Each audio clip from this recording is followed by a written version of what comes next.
nuestros corazones.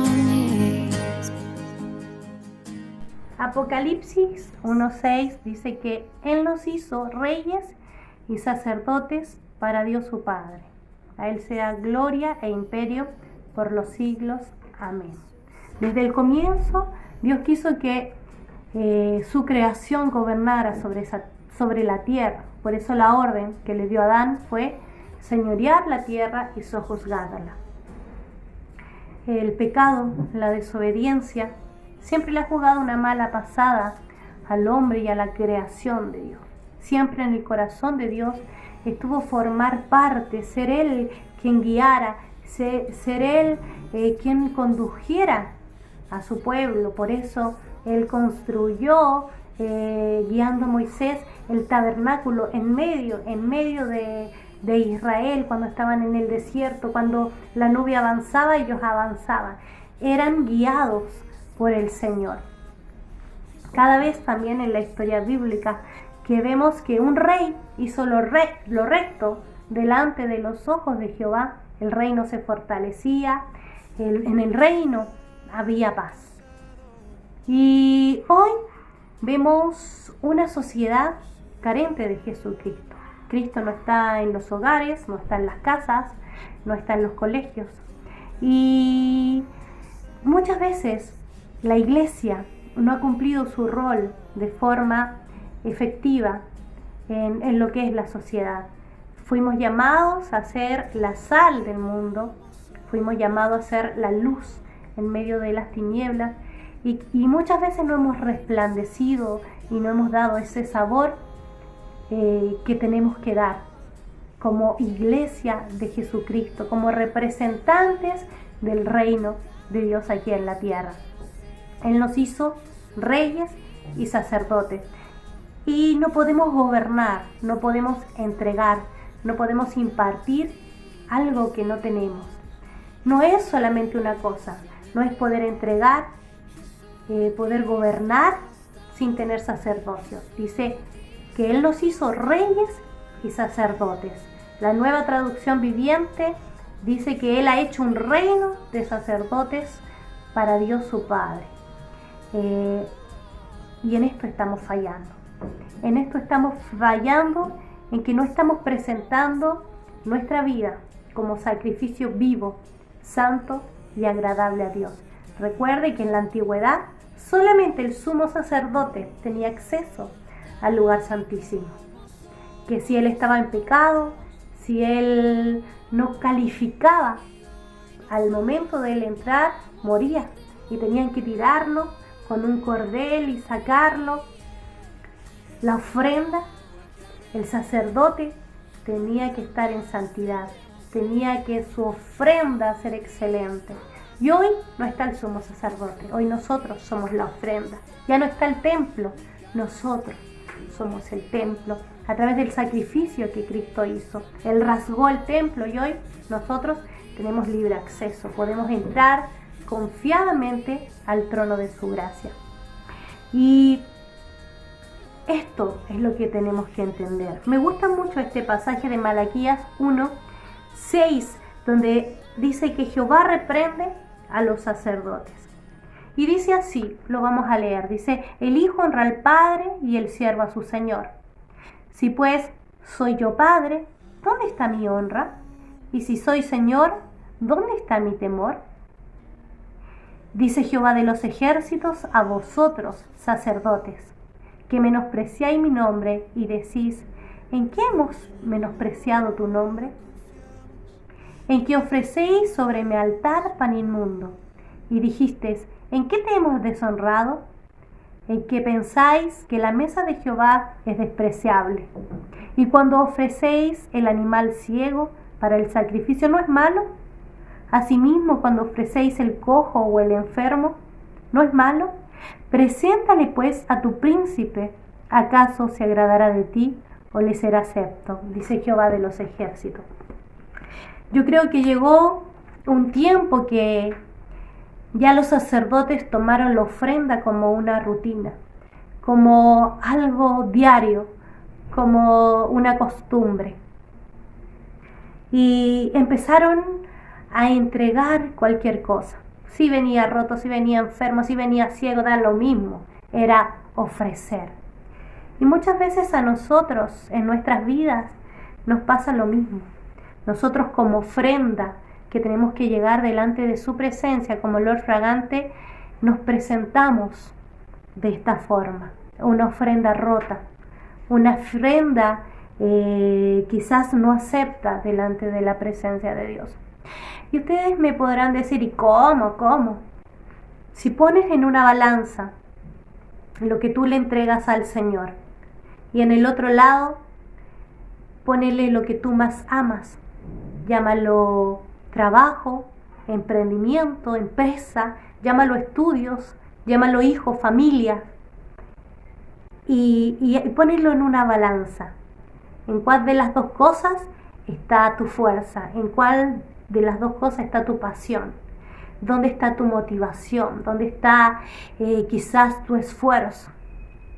Muchas veces en nuestro trabajo nosotros podemos trabajar horas extras todos los días, pero sin embargo no podemos muchas veces llegar temprano al culto. Muchas veces llegamos de trabajar todo el día en nuestro trabajo y cuando llegamos decimos, no, hoy es muy tarde para ir a la iglesia, hoy día no voy. Entonces, ¿cuál está siendo la ofrenda que estamos entregando delante de la presencia del Señor? ¿Qué es lo que llena nuestro corazón? ¿Qué hace que nuestra ofrenda no sea grata? En la Biblia tenemos un ejemplo súper fácil. Tenemos el ejemplo de la ofrenda de Caín y Abel. Los dos presentaron la ofrenda, los dos la entregaron, los dos le llevaron al Señor, pero solo una agradó el corazón de Dios y fue la de Abel, porque dice que Abel entregó de lo más gordo, de lo mejor, de lo primogénito que tenía, y eso agradó el corazón de Dios. Ahí hubo una intención, ahí hubo un esfuerzo, ahí hubo una dedicación, ahí hubo pasión, ahí hubo amor.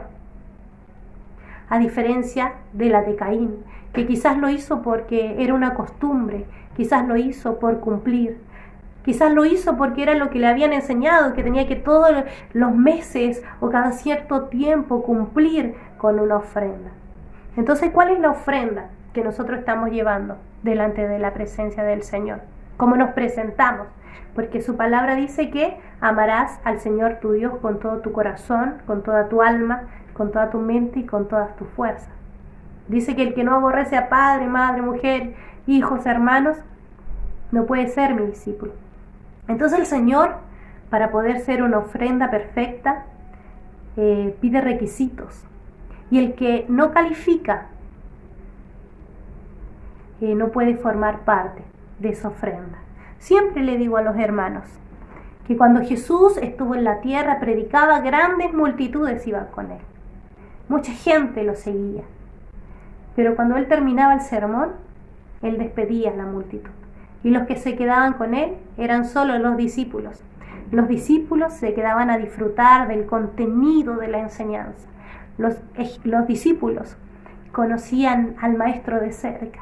Ellos vivían durante el día, pasaban la noche con él. Quizás ellos podían comprender las parábolas de mejor forma, porque cuando no las comprendían en mucho más de una oportunidad, le preguntaron al Señor, ¿qué quisiste decir con eso?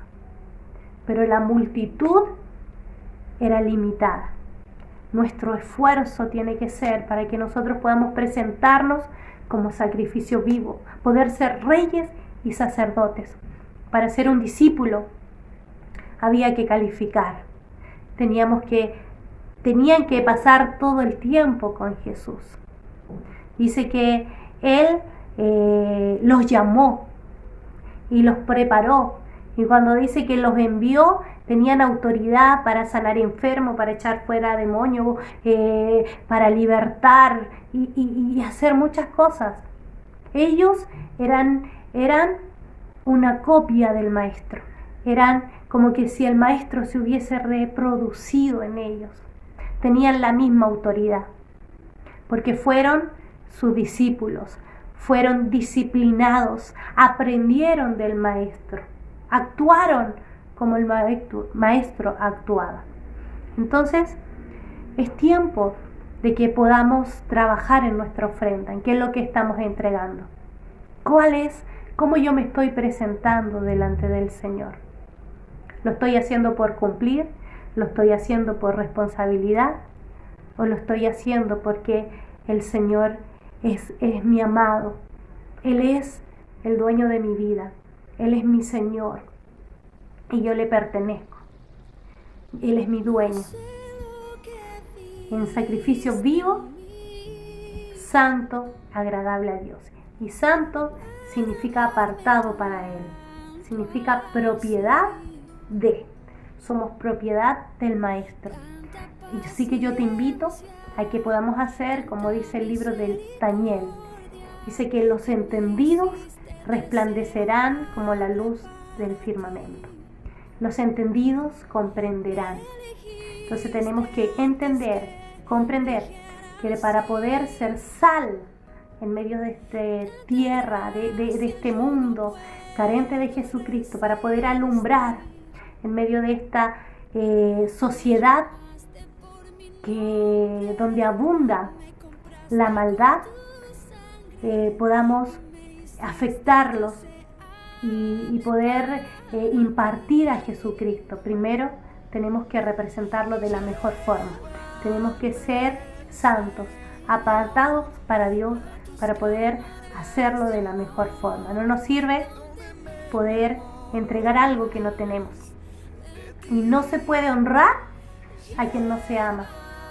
Entonces preocupémonos en lo que estamos entregando. Preocupémonos de nuestra ofrenda. No estoy haciendo algo por cumplir. No estoy haciendo algo a alguien que no significa en mi vida. ¿Quién dice la gente que soy yo? Le preguntó a los discípulos. Y solo Pedro contestó: tú eres el Cristo, el Hijo del Dios viviente. ¿Qué significa Cristo para ti? ¿Quién es Él para ti?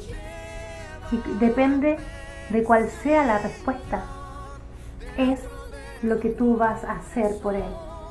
Si el Señor no significa nada para ti, tu ofrenda va a ser pobre.